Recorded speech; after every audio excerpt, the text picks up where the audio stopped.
જમ્મુ કાશ્મીરમાં ચૂંટણીના માહોલ વચ્ચે આતંકીઓ સાથે અથડામણ, રાજૌરી કુપવાડામાં 3 ઠાર માર્યા। જમ્મુ કાશ્મીરમાં ચૂંટણીના માહોલ વચ્ચે કુપવાડા અને રાજૌરીમાં 2 અલગ-અલગ એન્કાઉન્ટરમાં 3 આતંકવાદીઓને ઠાર કર્યા હોવાના સમાચાર સામે આવી રહ્યા છે। એન્કાઉન્ટર પૂર્ણ થયા બાદ વધુ 2 થી 3 આતંકીઓના મોતની પુષ્ટિ થઈ શકે છે। પ્રાપ્ત માહિતી પ્રમાણે ઘૂસણખોરીની આશંકા સાથે સંબંધિત ગુપ્ત માહિતીના આધારે ભારતીય સેના અને જમ્મુ કાશ્મીર પોલીસ દ્વારા 28-29 ઓગસ્ટની રાત્રે કુપવાડાના તંગદારના સામાન્ય વિસ્તારમાં સંયુક્ત ઘૂસણખોરી વિરોધી ઓપરેશન શરૂ કરવામાં આવ્યું હતું। ઉત્તર કાશ્મીરના કુપવાડા જિલ્લાના કુમકડી વિસ્તાર અને તંગદાર સેક્ટરમાં 3 આતંકવાદીઓ માર્યા ગયા હોવાના સમાચાર છે। બીજી તરફ રાજૌરીમાં થયેલા એન્કાઉન્ટરમાં પણ આતંકવાદીના મોત થઈ શકે છે। જોકે એન્કાઉન્ટર અને સર્ચ ઓપરેશન હજુ પણ ચાલુ છે અને સેનાએ આતંકવાદીઓના મૃતદેહ રિકવર નથી કર્યા। ગુરુવારે સવારે રાજૌરી જિલ્લાના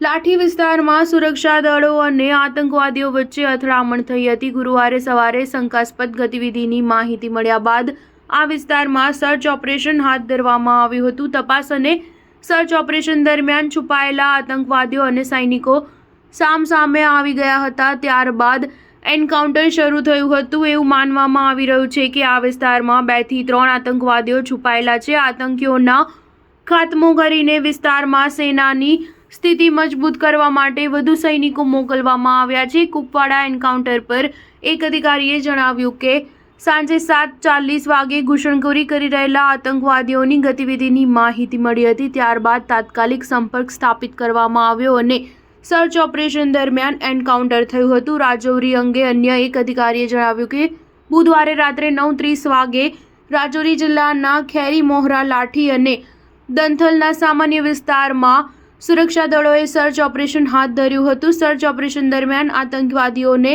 સૈનિકોએ લગભગ 11:45 વાગે જોયા હતા। ત્યારબાદ ખેરી મોહરા વિસ્તાર નજીક આતંકવાદીઓ અને સુરક્ષા દળો વચ્ચે ગોળીબાર શરૂ થયો હતો। સ્ટાર ન્યૂઝ 7 હંમેશા સચ્ચાઈની સાથે।